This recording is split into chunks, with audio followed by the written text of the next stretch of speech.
Hello and welcome to the Uni Wrap. I'm Simon. I'm Phoebe. And Phoebe, it's great to be back for another show. But first, we'd like to acknowledge the Wurundjeri people as the traditional custodians and owners of this land and pay respect to elders past and present.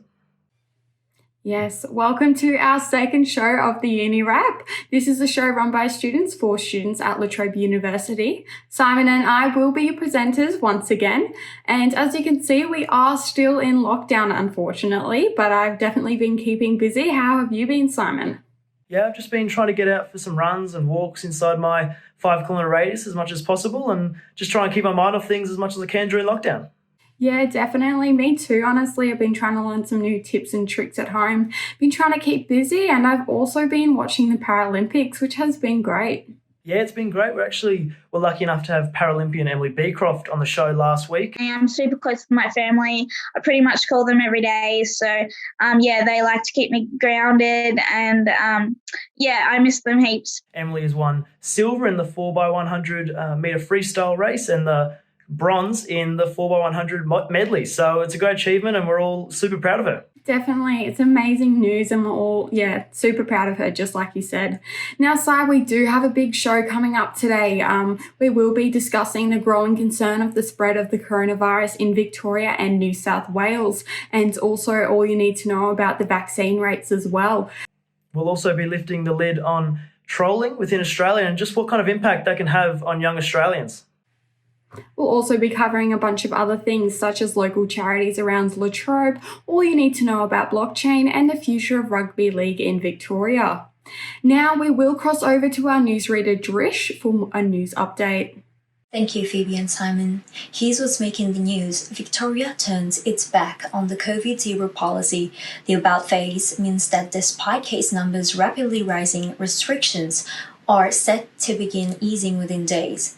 The child playground ban has already been scrapped. Victorian Premier Daniel Andrews says the highly infectious Delta variant is a game changer. In just the last 2 days, the number of cases, the nature of those cases, the depth of the seeding of this outbreak has become clear, and the Chief Health Officer's advice to me and the government has changed, fundamentally changed. We will not see these case numbers go down.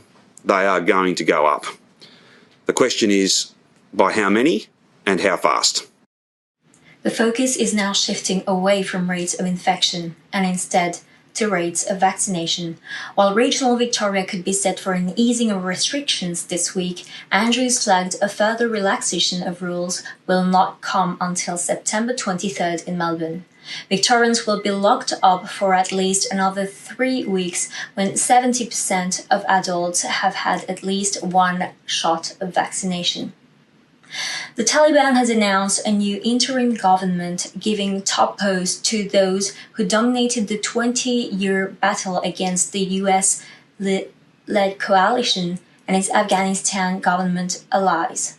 The new interim Prime Minister Mullah Hassan Akhund headed the Taliban government in Kabul during the last years of his rule. Mullah Abdul Ghani Baradar, who had led talks with the United States and signed the deal that led to America's final withdrawal from Afghanistan, will be one of its 2 deputies. The announcement comes hours after the Taliban fired into the air to disperse protesters in the capital of Kabul. Prime Minister Scott Morrison has announced in Parliament that Australian Paralympic medal winners will receive the same financial reward as Olympians. The announcement came with Australia's Paralympic team sitting 8th on the medal tally with 13 gold medals as well as 23 silver and 24 bronze. Here's Shazma Ghafoor with an update on Australia's Paralympians bonus pay. 60 medals so far, and It was a historical moment when Scott Morrison announced that Paralympian medalists will receive the same bonus as Australian Olympians. To ensure our Paralympic medalists will receive equivalent payments to our Olympic medalists, Mr. Speaker. Up until now, Paralympians didn't receive an award for winning a medal. In contrast, an Australian Olympic medalist would receive up to $20,000 prize money for winning a gold medal, $15,000 for silver, and $10,000 for bronze. The stark difference came to light recently when the public realised that Australian Paralympians were not awarded bonuses, even though they carry the same weight as an Olympian. Except for Canada and New Zealand, many other countries award prize money for Paralympic winners. Olympic gold medalist and AFLW player Chloe Dalton was one of many to raise awareness by setting up a GoFundMe page for Paralympic champions. In just 3 days, she raised $75,000. Paralympic tennis favourite Dylan Alcott welcomed the news by taking to Twitter to thank the Australian public for their support. CEO of Physical Disability Council of New South Wales, Serena Owens, said that this was a massive boost for people with disabilities and that just being equal, being included, is really important. And that's all for me today. Shazma Ghafoor reporting for the Uni Wrap. Are You OK Day is tomorrow, Thursday, 9th September. It's a national day of action dedicated to reminding everyone that every day is the day to ask, are you OK? And support those struggling with life's many ups and downs, especially during the pandemic. Panna Baker has the story. Are You OK Day is Thursday, 9th of September. This year, the message is, are they really okay? Ask them today. Are You OK is a harm prevention charity that encourages people to stay connected and have a conversation that can help others through difficult times in their lives. The impact that COVID-19 pandemic has had on people's mental health and well-being is greatly recognised. Physical distancing as well as isolating can make us feel anxious, stressed and worried, and that is completely normal. Are You OK has developed free resources to help encourage everyone from in your school, workplace and community to think about those who in their world might need to be asked how they're really doing and how to make a moment more meaningful by asking, are you okay? Asking someone if they're okay isn't always easy. Are You OK has launched Are You OK Mate? An action on Google where you're able to role-play scenarios to get tips on when, where and how to ask, are you okay? To help people better prepare for a conversation. We are all trying our best at managing and coping with the adversities we are constantly faced with. But now more than ever, it is important to check up on those who you care about. So don't forget to check in with your friends and family over Zoom, a text message, a phone call or even in person and ask them, are you okay? For support at any time of day or night, you can call Lifeline on 13 11 14. Prime Minister Scott Morrison said in the 5th National Summit on Women's Safety that more must be done to combat the scourge of domestic violence across Australia. During his speech, the Prime Minister recounted stories of women who have suffered sexual violence and said he had heard their outrage. But many survivors have criticised what they describe as the gap between the Prime Minister's comments and actions. Former Liberal staffer Brittany Higgins tweeted that she can't match this government's actions with the platitudes and warm sentiments they are all extending today. Australian of the Year and sexual assault survivor advocate Grace Tame said Mr. Morrison had appropriated private disclosures from survivors to leverage his own image. After the 2-day summit, a statement was released by summit participants and presented to the federal government listing a range of priorities for the plan due to start in mid-2022. Sigh of relief for rescuers after 3-year-old Anthony A.J. El-Falak was found alive after spending 3 days alone in extremely rugged bush in the New South Wales Hunter Valley. The toddler, who has autism and is nonverbal, was spotted drinking muddy water at a creek by a police helicopter Tuesday morning. Aviation Commander Detective Superintendent Brad Monk said the search team must have walked right past AJ. Now to the international news. After the Christchurch attack in 2019, New Zealand will not forget the extremist who injured 6 people in a supermarket. The alleged terrorist was a Sri Lankan national who arrived in New Zealand in 2011 and became a person of national security interest from 2016, authorities said. He was shot on Friday afternoon by police. British Prime Minister Boris Johnson has announced a tax rise to pay for social care and to help cut a health service backlog caused by the pandemic. He told Parliament it would be irresponsible to fund the recovery purely with higher borrowing. The tax rise breaks an election campaign promise made by Mr. Johnson 2 years ago. Now to the weather. Mostly sunny for Melbourne with a maximum of 20 after an overnight low of 7 degrees. Slight chance of a shower in the southeastern suburbs, near zero chance elsewhere. A sunny day in Bandura as well, reaching 19 degrees in the afternoon. We'll now get to sports. Yes, hello all and welcome to the second edition of the Sports Wrap. I'm Josh Wardy Ward, here to guide you through all the major talking points of the sporting world this weekend. We'll kick it off with the Afl Semis, and it was Geelong and the Western Bulldogs who progressed through to the prelims. The Cats thumped GWS by 35 points at Optus Stadium, courtesy of 5 goals from superstar Tom Hawkins. It was a rip snorter of a contest up at the Gabba, with 2 clutch moments in the dying minutes from Bailey Smith and Latham Vandermeer the difference, as the Bulldogs won by the barest of margins, 1 point. The Cats will stay in Perth for their prelim as they face the Demons on Friday night at Optus Stadium. The Bulldogs will travel to Perth and then to Adelaide ahead of their Saturday night clash against Port Adelaide at Adelaide Oval. There were 2 major shocks at the US Open over the weekend, with Naomi Osaka going down to Canadian teenager Leila Arnie Fernandez and Ash Barty going down to American Shelby Rogers, both in the 3rd round.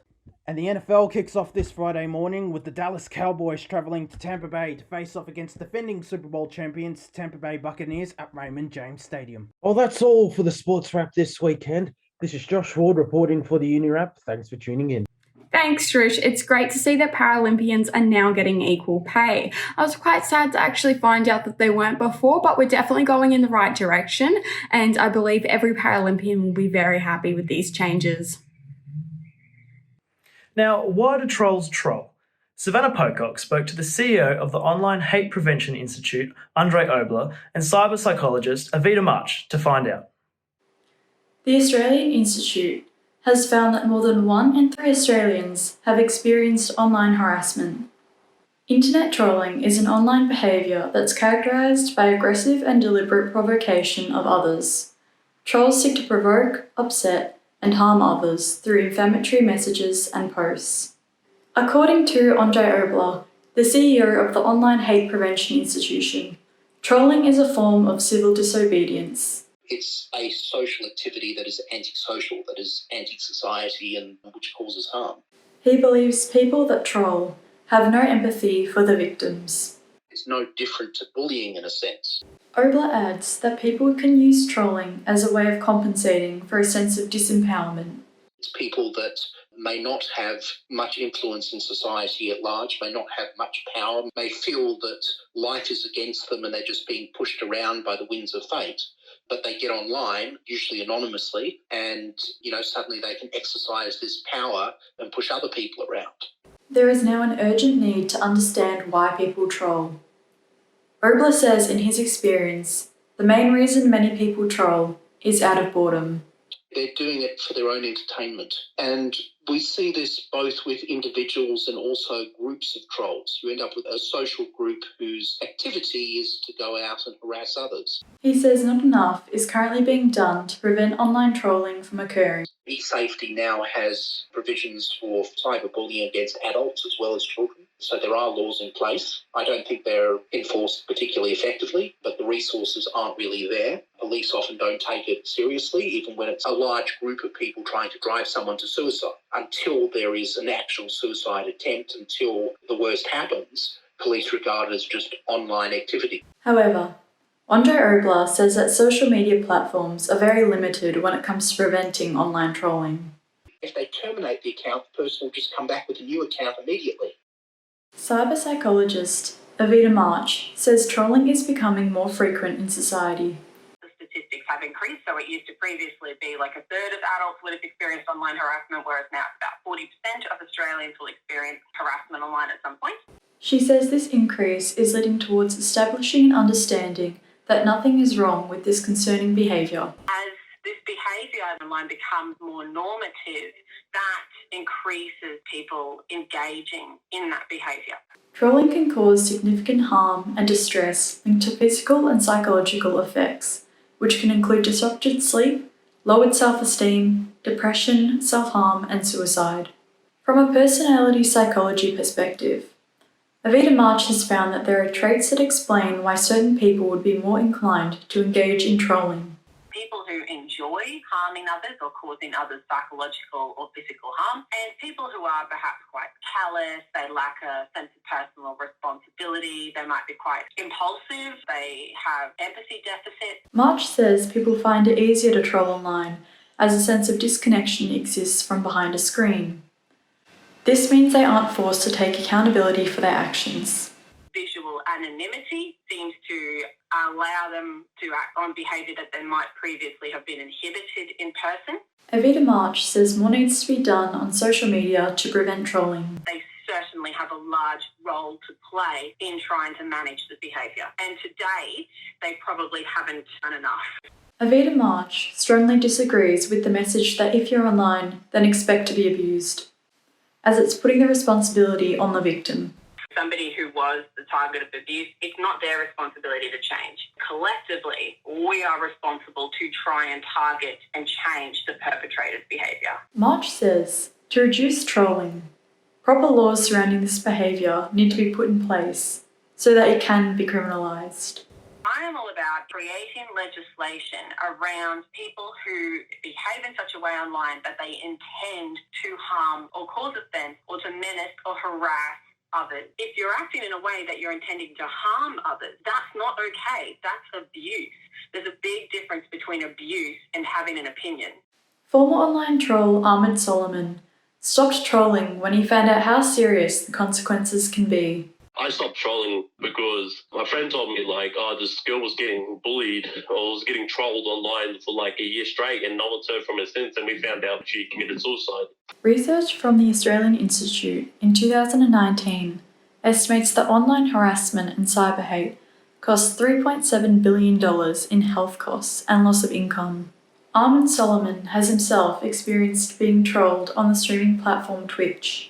I was streaming a game called Apex, and I was in a tournament, and I had thousands of people watching it. And there's one person came in which was known for trolling, and he said to me he was in my game, and I said, "Oh, okay, we'll meet up at whatever, and we'll have a 1v1, which will reverse each other." And I got there, and there was 20 people there, and they just jumped me in the game. I was trolled like that, but I had people come in there and post photos of me being really overweight or me being really skinny, like the size of a needle.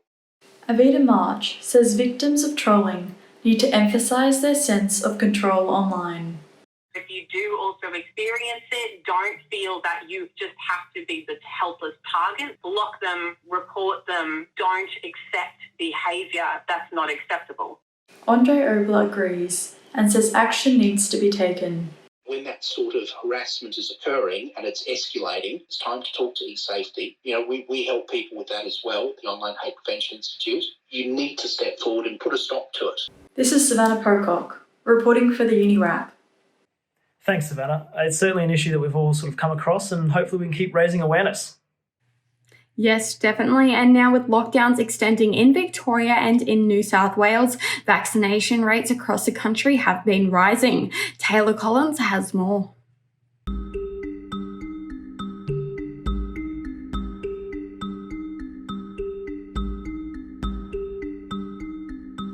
Israel immediately became a world leader when it comes to COVID-19 vaccinations, managing to fully vaccinate 50% of its 9 million plus population in just 3 months.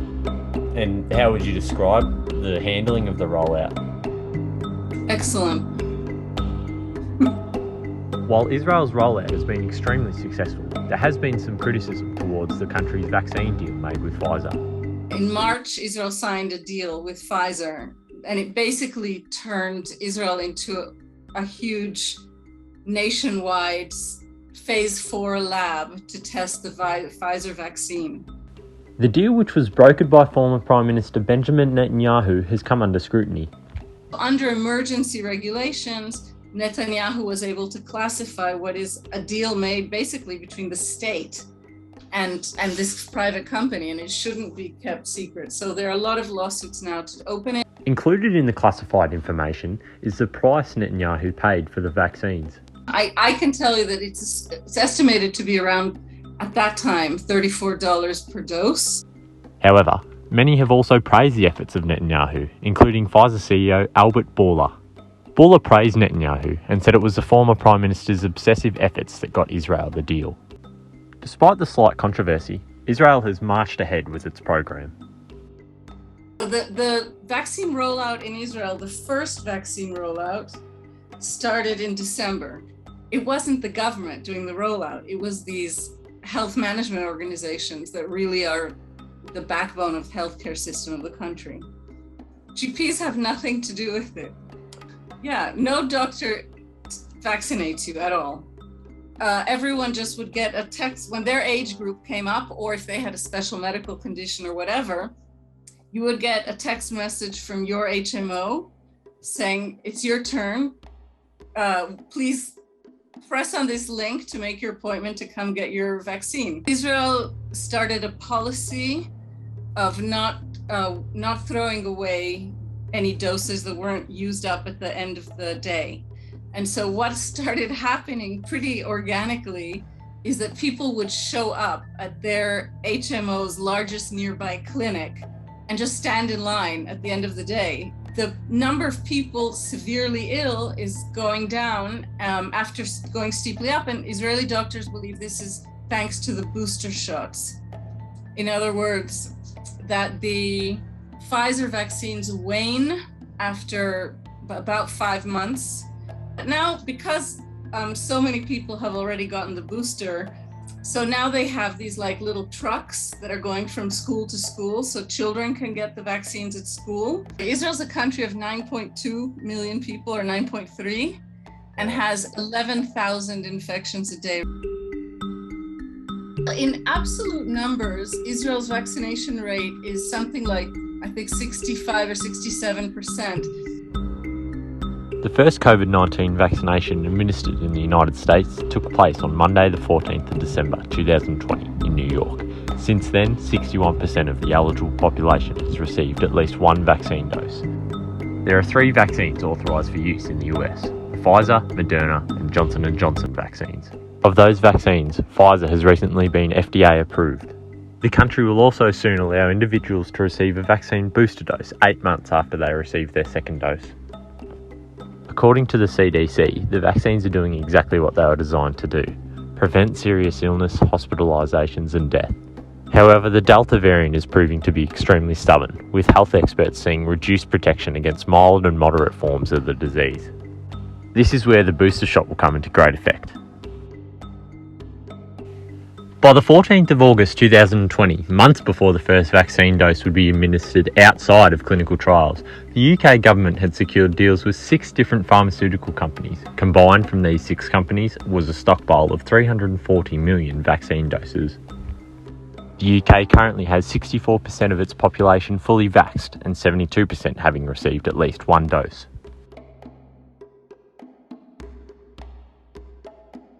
One of the reasons, Minister, they're saying wait is because you and the Prime Minister told them that. You said there's no rush for weeks and weeks. It's not a race. It's not a competition. You said there's no rush. It's not a race. We talked about it on this program. That's false. It's not a race. It's not a competition. The Prime Minister has been accused of being complacent. A lack of supply is threatening to slow the second phase of Australia's vaccine rollout. We've had our challenges with this program. We've had significant challenges with this program. Now, some don't like to see this as a race, but a race it surely is.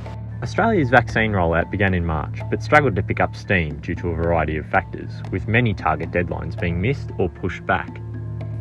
Those comments were made at a time when we were talking about the approval of those vaccines by the official bodies here in Australia, that we had low rates of COVID at the time, and the view was by Professor Brendan Murphy and many others that those agencies had to do their job, and we had to get the rollout occurring in the most effective way to target those in the older age groups. And so we were prioritising where those vaccines in the early phases needed to go. Those comments were made back in March, and I mean, clearly the situation has changed since that time, and that's why we've been ramping things up. The main reason why we are so far behind countries like the US, countries like the UK, is because of lack of supply.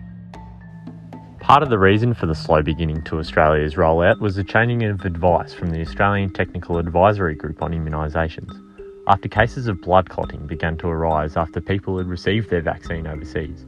The medical body recommended AstraZeneca only be administered to those aged above 50.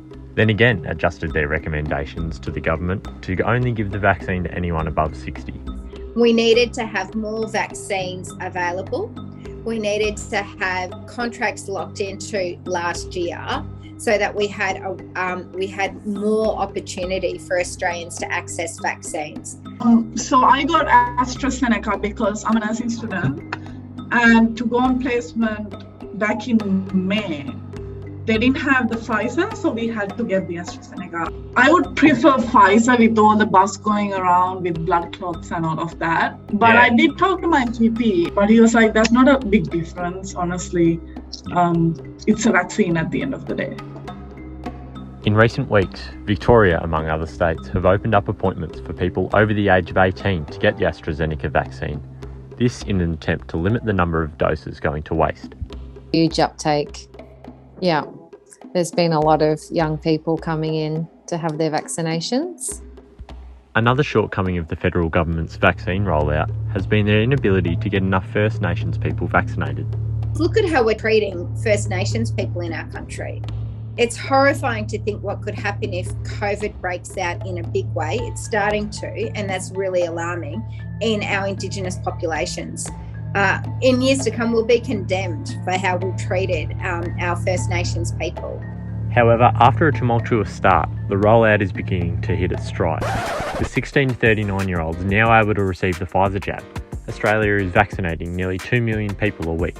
I feel like people, when there's an outbreak, think it's better to have something than nothing.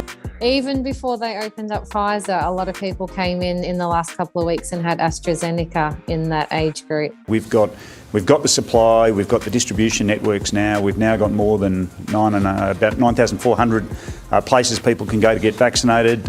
We intend over the next couple of weeks to make that more than 10,000. So really it all just does come down now to people turning up. The government has created a national plan based off of the Doherty Institute's modelling that will see Australian lives return to as normal as possible when vaccination rates hit 70 and 80%. The national plan we have developed and agreed is our pathway to living with this virus. In more positive news for Australia's rollout, the government recently secured multiple deals to get more doses onshore. The government has been able to secure with the government of the United Kingdom a Pfizer swap deal, which will see 4 million doses of Pfizer come to Australia this month. Playing a huge role in that rollout is pharmacies right across the country. So community pharmacies, much like medical centres, are part of the national rollout strategy, and the Commonwealth Department of Health in Canberra coordinate for their wholesalers to distribute the AstraZeneca vaccine, or soon the Moderna vaccine, direct to pharmacies through their exclusive wholesaler. So the Moderna vaccine is an mRNA vaccine. It's basically equivalent to Pfizer in most ways. So for any medicine that you supply or administer, you're having a conversation about that consumer, about their individual circumstances. So from that point of view, the vaccine is no different whether that's AstraZeneca for somebody under 60 or the annual flu shot. You're making sure that the person understands the benefits the vaccine will give. In this case, it means if you get COVID, you won't die, you're not going to go to hospital, or far less likely to. It means that you understand that there are multiple brands out there and that one's got a couple of side effects that the other doesn't. But overall, they're in an outbreak situation such as what most of Eastern Australia's got at the moment. Getting a vaccine that works and is available isn't going to be nearly always the best option for most people, but there are some exceptions and we can explore that with you. If vaccination rates keep high, Australia is on track to reach the 80% mark before Christmas. My advice to anyone is get online and book your appointment. Talk to your pharmacists and talk to your doctors and talk to your care team. Go get vaccinated. And honestly, in my opinion, it doesn't matter whether it's Pfizer or AstraZeneca. At the end of the day, it's a vaccine and it's some sort of protection against any sort of COVID strain. It's only a matter of time probably before we're all at risk, so you'd rather be protected if you could. This Delta variant is hugely infectious, hugely. And so even if a tiny proportion of your population is unvaccinated, it spreads like wildfire.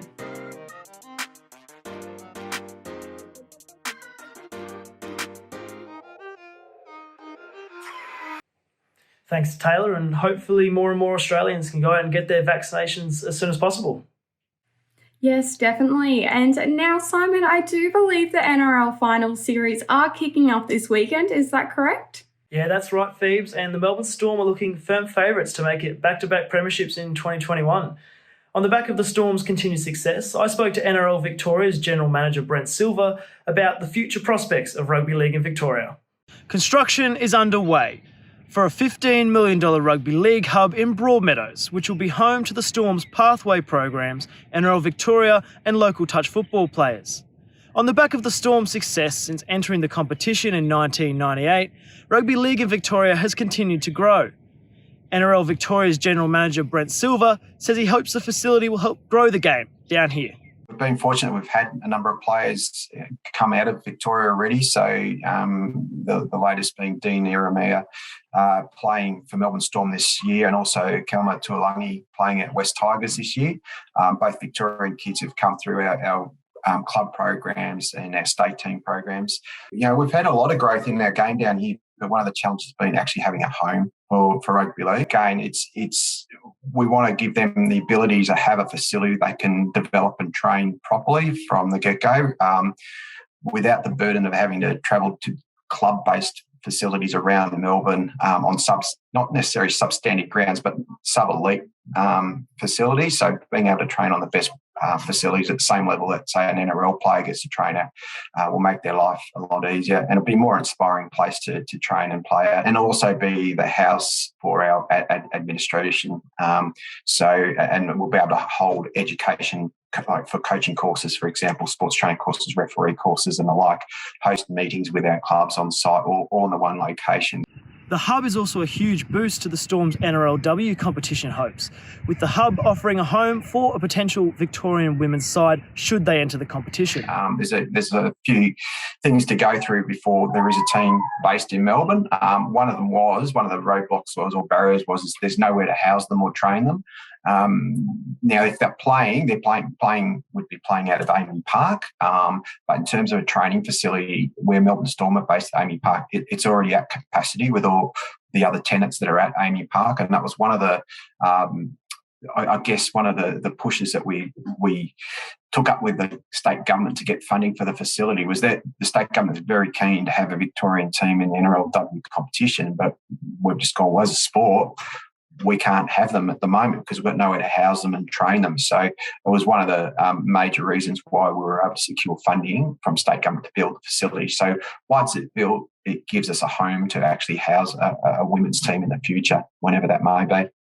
The Rugby League State and Community Centre will offer a female-friendly pavilion, high-performance training and recovery facilities, a show pitch and 2 additional training and competition pitches, as well as housing NRL Victoria.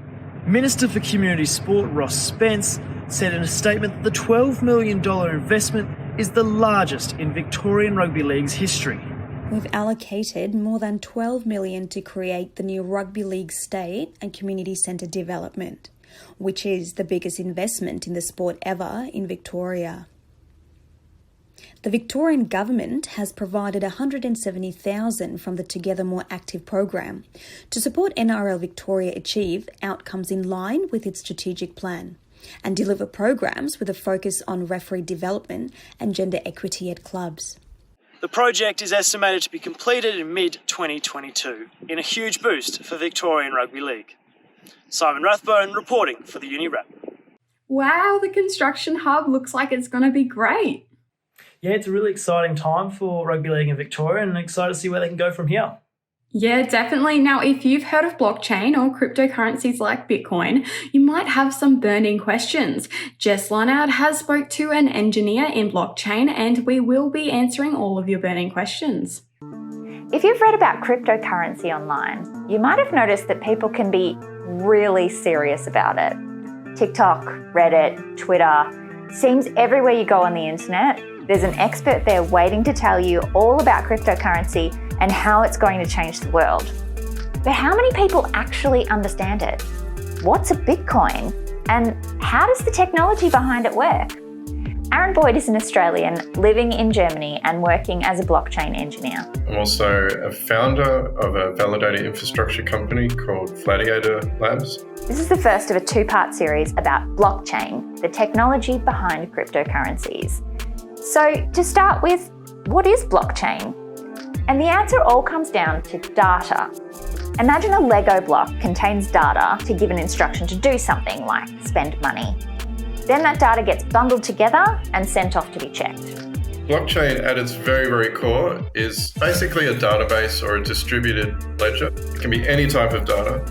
So distributed data that all of the people who have copies of that data can trustlessly agree that the data that they all share is the correct version of the data. It's very similar to a traditional database that you might have on your home computer, but imagine that that database is shared by millions of people and no one can essentially go back and forge that because then their copy will appear differently to everyone else's. The most well-known blockchain case is Bitcoin. And in this case, the data in question is currency data. Who has what value of Bitcoin in their wallet? In the Bitcoin sense, you make a transaction, you notify everyone else that you want to make a change to the ledger, you send out that information, they cryptographically verify that you have the permission to perform that update. For example, it's your money, it's against your wallet. So you send the money out, everyone says, yep, that looks fine. And then everyone subsequently updates their version of the ledger. If someone down the road pretends to be you and tries to send the same transaction to say, send me all the Bitcoin in the world, well, everyone's going to receive that transaction to their node and they're going to verify it and they're going to go, you don't have the permission to do that, and they'll just ignore it. So it seems pretty straightforward, right? Blockchain's just a way of using existing technology to put data in the hands of the people and everyone checks and agrees on shared information. So cryptocurrency is just money that uses blockchain technology. So why do people get so passionate about it? According to Aaron, one of the reasons why is because people have worldviews or ideologies that they think that blockchain technology can help with. A lot of the early ideology was really almost this libertarian utopia type people, and there's a lot of people who still see centralization of authority and power as a failed experiment, and they really want voluntary interactions. There's a lot of voluntarism, there's a lot of libertarianism, anti-authoritarianism, even a little cypherpunky kind of anarchist stuff like, oh, we want to destroy the banks. Yeah, I mean, not going to lie, a lot of that appealed to me. Why are we beholden to all of these entities? Why can't I send you money as easily as sending you an email? And the answer is long-winded, but essentially because the systems won't let you. They don't want you to. The original ideology was very libertarian, like, let's make our own financial system around principles that we believe in, transparency, non-discrimination. Anyone can participate.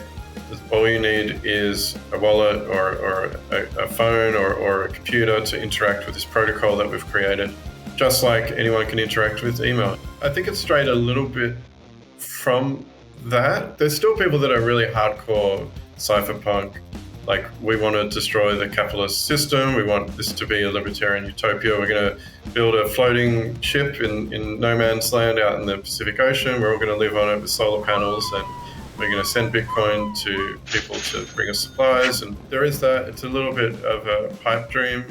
I mean, it would be kind of cool. What I would prefer to see is not that we tear down the existing systems and replace it with one that a bunch of tech bros have created. But I'd like to see it merged into the structures that we have. Banks aren't going away, governments aren't going away. I think the merging of the existing institutions with the benefits that blockchain can provide is kind of where I would like to see things. Governments using blockchain-based voting, banks using blockchain technology. Anyone that has a need to have a shared, publicly verifiable set of data, I think should be looking at it. I don't see it as changing the world in a fundamental way. No one's going to buy a massive state and convert it into a libertarian utopia, or have a flotilla of boats in the Pacific operating some kind of fantasy land. So now that we know a little bit about what blockchain is, what should budding cryptocurrency investors do if they want to get started? Firstly, I would invest in educating yourself about what they are and how to do them. People have lost their coins because they forgot their password, and someone threw out their hard drive with like 10,000 Bitcoins in it. They didn't think it was going to be worth anything, and now they're digging through the landfill trying to find their hard drive. And so, that element of control and controlling your own financial business, I sense, needs to be done responsibly, or you can make mistakes. But I think it would be crazy for young people not to know a little bit about blockchain, and even to have a little bit of Bitcoin is kind of a cool little investment. And once you have some in your wallet and you kind of see how it works, it kind of flicks a switch and you're like, I get this. It's like, yeah, it's kind of cool. So try it out. Make sure you stay tuned for part 2. Aaron Boyd will be joining me again to talk about another use for blockchain technology, NFTs, or non-fungible tokens. Catch you then. Thanks, Jez. Blockchain is quite an interesting subject. I didn't know much about it before, but I certainly do now. Yeah, I'd had a little bit to do with Bitcoin and sort of looked into it a little bit, but certainly opened my horizons that there's still plenty to learn, and I have to keep looking into it further. Yes, well, now while the government is helping international students with financial support, La Trobe University's non-for-profit organisation, Two Birds One Scone, has been helping out students at La Trobe University by providing free food. Panara Baker has the story. In April 2020, the Victorian Government released support packages for international students facing hardship due to COVID-19. However, the International Student Emergency Release Fund amounting to $1,100 was ephemeral and insufficient. This potentially increased the sense of isolation for international students and the risk of experiencing poor mental health, financial stress, and academic pressures. To help students in distress during the pandemic, Two Birds One Scone charity, also known as TBOS, has been providing frozen meals and pantry items. Located behind the La Trobe Australian Post of the La Trobe University Bundoora campus, TBOS has fed many mouths since the start of COVID-19. In 2016, La Trobe student Melissa Lee, founder of TBOS, saw how homelessness was an unaddressed social issue. She recounts what made her initiate the charity. It was a few years ago when I was with my brother in New York, and there was a big snowstorm, and we saw people hiding or finding cover in large refrigeration boxes on top of the subway vents to keep warm. A lot of people passed away that night from the cold, and I was like, this isn't right. So when I came back here, I wanted to do something, and what better to start it where I was studying. Despite Australia's reputation as a wealthy country, food insecurity is a reality for many people. For 5 years now, TBOS has been collecting unsold food and redistributing it to less fortunate to prevent food insecurity and food wastage. Last year, between July and December, with the help of Second Bites and Food Bank, TBOS provided 5 tonnes worth of meals to community members in need. Lee explains how she worked with La Trobe retailers in the Agora on the Bundoora campus to start the charity for students. So I had to approach every vendor on campus and initiate my idea and make them believe with what I believed in, and make them trust me and create this relationship to allow them to give me the food that they haven't sold yet so that I can redistribute it. I got about 95% of vendors on board, and that's what allowed Two Birds One Scone to actually start. Following multiple lockdowns, TBOS got support from the university and the La Trobe Student Union and can now operate Monday, Wednesdays, Fridays and Saturday afternoons. A regular at TBOS tells us how the service has been helping her financially and mentally. Well, because of COVID and us going into lockdowns, I can't work at the moment, and so having somewhere that I can get some food without having to worry about the cost of it has been really helpful. It takes a lot of stress off of me, that I can get a few essentials, without having to pay for them, so that's super helpful for me.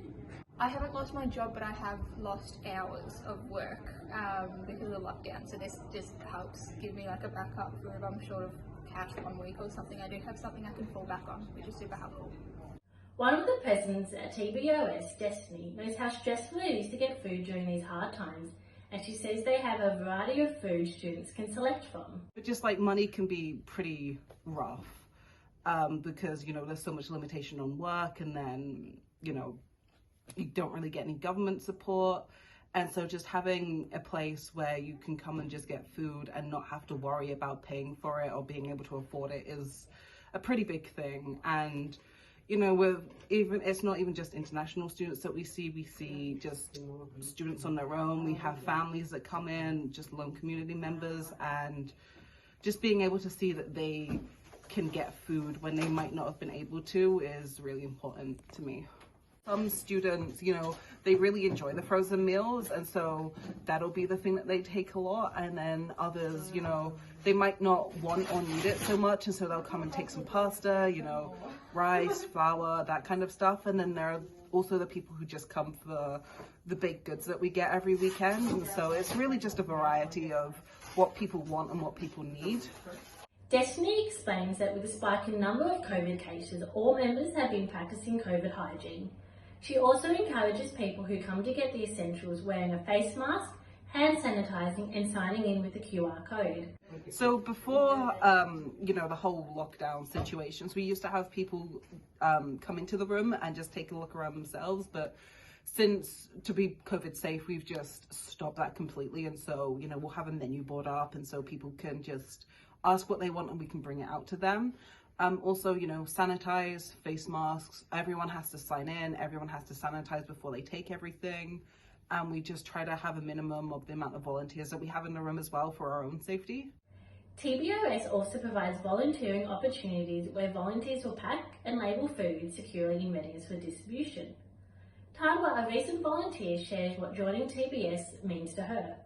This initiative means that I have a chance to help people who have stumbled across difficult situations. Well, with everything that's happening right now, most people have lost their jobs, so just to help out a little bit to make their lives a little bit easier. Along with the following dietary requirements, TBOS also provides delivery services for those in need. Lee knows how heartbreaking it is to see people who are hesitant to contact them, and so she encourages everyone to come forward and reach out. It's actually a real heartbreaking situation or a heartbreaking moment when I receive these kinds of messages,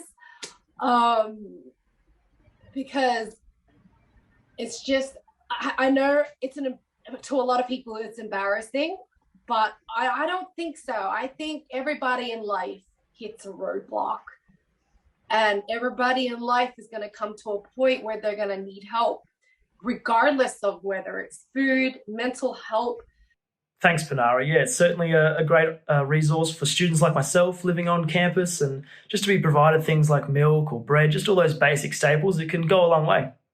Yes, what a great bunch of stories this week. I definitely loved learning about blockchain and cryptocurrencies, and I might even dive into the world of cryptocurrencies. Yeah, and I found it really interesting, the trolling story, just to lift the lid on what can really go on young people's screens around Australia and just what kind of a harmful impact that can have. Next time on the Uni Wrap, we'll be diving into missing golden statues, the environment, and Melbourne City's link to La Trobe University. And for more information, you can check out our Instagram or the Upstart website. Now that's a wrap for the Uni Wrap. Thanks for joining us.